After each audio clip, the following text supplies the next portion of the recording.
Hello, let us explain the soft sounds and the hard sounds. We were looking at the letter C, G, and U.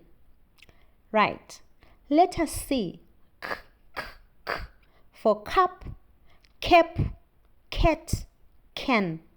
That is a hard sound. Whilst city, civil, civilization, that is a soft sound, C. Let's move on to G, G, G. Garden, girl, good. G is a hard sound. Whilst giant, giraffe, G, that is a soft sound.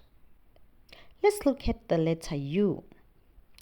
Umbrella, understand, underline.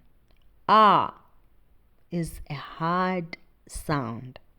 Whilst U, unity, uniform, universe. U is a soft sound. Yes, let's take note of that. Goodbye.